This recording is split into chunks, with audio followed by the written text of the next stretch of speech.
அனைவருக்கும் வணக்கம் நண்பர்களே. இன்றைய முக்கிய செய்திகளை நம்ம பார்ப்பதற்கு முன்பாக மறக்காம நம்மளோட சேனலை சப்ஸ்கிரைப் பண்ணுங்க, லைக் பண்ணுங்க, பெல் ஐக்கானை கிளிக் பண்ணுங்க. தொடர்ச்சியா நம்மளோட சேனலுக்கு உங்களுடைய ஆதரவை தெரிவிங்க. அப்பனா தான் உலகின் நிகழக்கூடிய முக்கிய விஷயங்களை தினமும் செய்தியாக வீடியோவின் மூலம் நான் உங்ககிட்ட கொண்டு வந்து சேர்க்க முடியும் நண்பர்களே. சோ நம்மளோட சேனலை சப்ஸ்கிரைப் பண்ணி சப்போர்ட் பண்ணுங்க. வாங்க இப்ப விரைவாக நம்ம செய்திகளை பார்க்க ஆரம்பிப்போம். முதல் செய்தியாக இந்திய பங்குச்சந்தை முதலீட்டாளர்கள் இன்றைக்கு காலையிலேயே வர்த்தகத்துல பெரும் இழப்பை எதிர்கொண்டிருப்பதாக தகவல் வெளியாகிருக்கு. இதுல இருந்து நம்ம செய்திகளை பார்க்க ஆரம்பிப்போம் நண்பர்களே.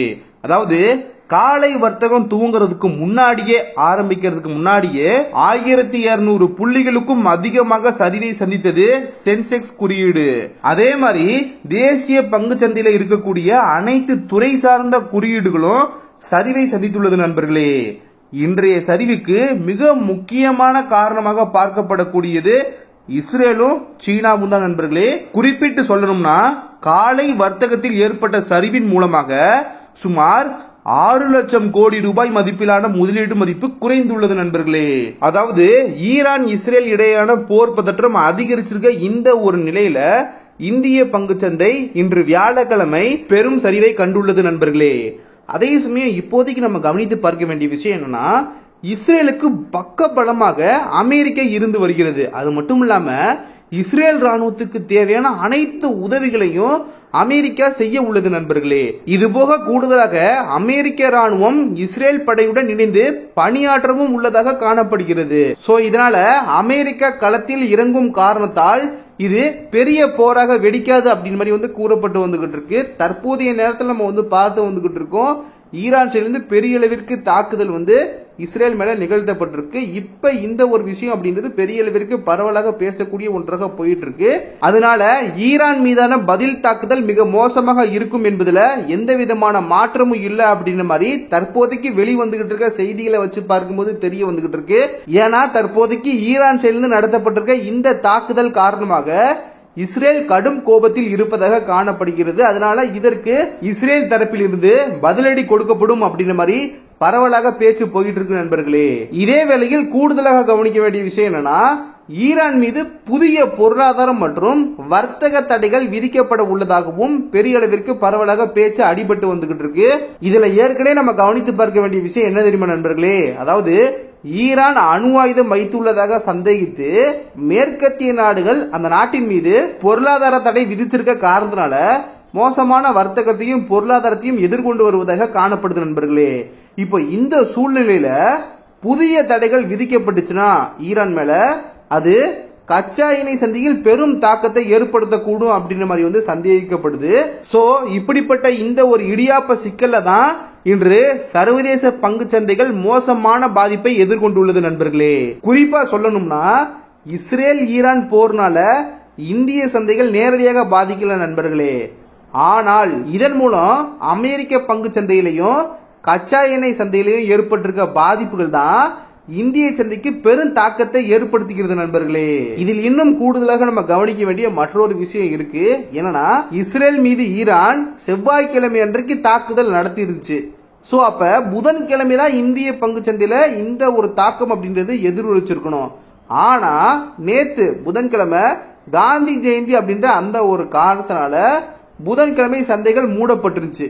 இப்படி மூடப்பட்ட காரணத்தினால அடுத்த நாளான இன்றைக்கு வியாழக்கிழமை அதனுடைய தாக்கம் எதிரொலித்திருப்பதாக காணப்படுகிறது நண்பர்களே. முன்பு இஸ்ரேல் ராணுவம் நடத்திய தாக்குதல்ல ஹிஸ்புல்லா தலைவர் ஹசன் நஸ்ரல்லா அவர்கள் கொல்லப்பட்டதற்கு பழி வாங்குற விதமாகத்தான் ஈரான் 200க்கும் அதிகமான ஏவுகணைகளை ஏவி பெரும் தாக்குதலை நடத்தியிருப்பதாக பார்க்கப்படுது. இந்த தாக்குதலுக்கு பின்பு முதல் பாதிப்பை சந்திச்சிருப்பது கச்சா எண்ணெய் சந்தையில தான் நண்பர்களே. இன்றைக்கு வரைக்கும் இந்த தாக்கம் குறையாமல் இருக்கு. இதுல இன்னைக்கு கச்சா எண்ணெய் ஸ்பார்க் சந்தையில் WTI கச்சா எண்ணெய் ஒரு பேரலுக்கு பார்த்தோம்னா 0.91% அதிகரித்து $71.01 இருக்கு நண்பர்களே. அதே போல பிரண்ட் கச்சா எண்ணெயோட விலையை பார்த்தோம்னா ஒரு பேரலுக்கு 0.86% அதிகரித்து $74.76 உள்ளது நண்பர்களே.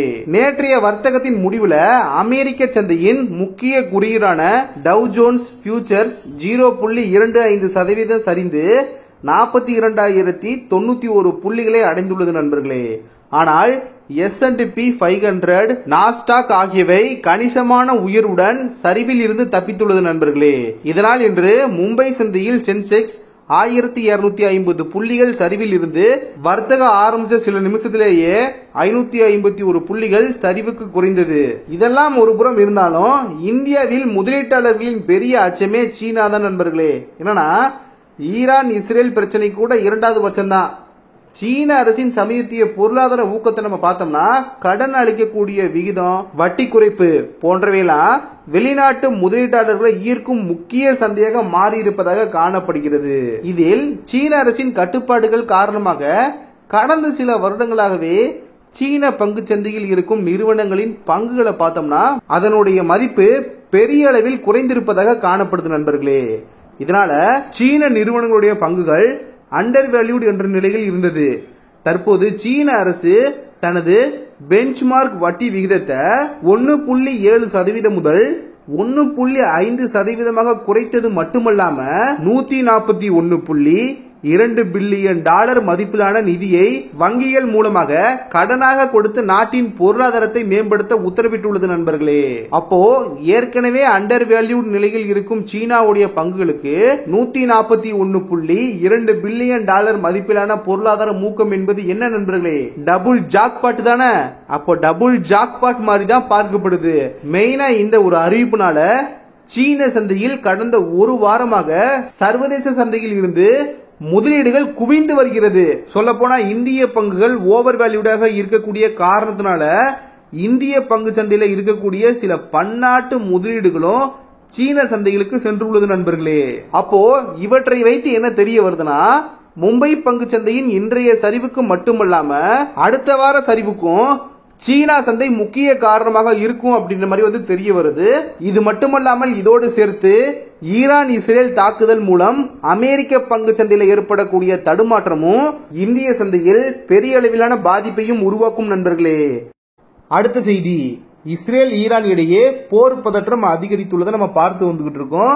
இதனால மத்திய கிழக்கில் உச்சகட்ட பதற்றம் நிலவி வந்துகிட்டு இருக்கு. இதுல இஸ்ரேல் ஈரான் இடையேயான ராணுவ பலம், இரு நாடுகளிடமும் எத்தனை ஆயுதங்கள் உள்ளன என்ற விவரத்தை பற்றி தான் இப்ப நம்ம பார்க்க ஆரம்பிக்க போறோம். அதன் அடிப்படையில முதல்ல இஸ்ரேல் வசம் இருக்கக்கூடிய ஆயுதங்களை பற்றி நம்ம பார்ப்போம்.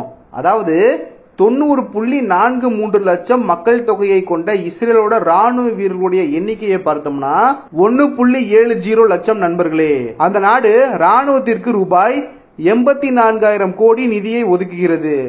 இஸ்ரேலிடம் உள்ள போர் விமானங்களோட எண்ணிக்கையை பார்த்தோம்னா 241, பீரங்கிகளை பார்த்தோம்னா 1996 இருக்கு, ராக்கெட் லான்ச்சர்களை நம்ம பார்த்தோம்னா 150 இருக்கு, போர்க்கப்பல்கள் 67 இருக்கு, நீர்மூழ்கி கப்பலை பார்த்தோம்னா 5 இருக்கு, ரோந்து கப்பல்களை பார்த்தோம்னா 45 இருக்கு நண்பர்களே.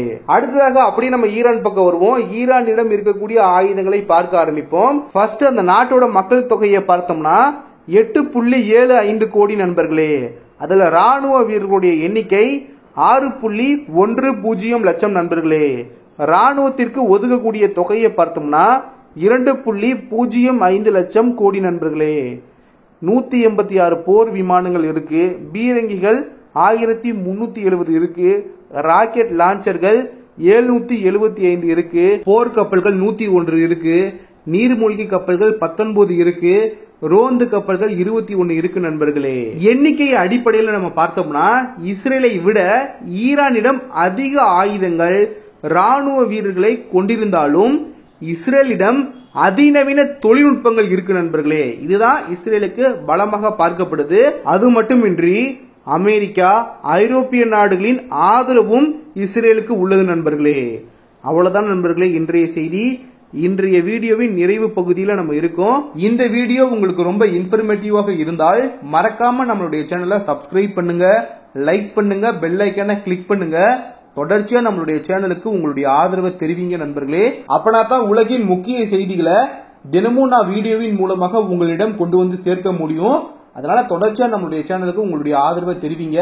இந்த வீடியோ உங்களுக்கு ரொம்ப இன்ஃபர்மேட்டிவாக இருந்தால் மறக்காம உங்களுடைய நண்பர்களுக்கும் ஷேர் பண்ணுங்க, அவங்களும் பார்த்து தெரிஞ்சுக்கிட்டும் நண்பர்களே. நாளைக்கு இன்னொரு புது வீடியோல உங்ககிட்ட நான் பேசுறேன். நன்றி நண்பர்களே. ஜெய் ஹிந்த்.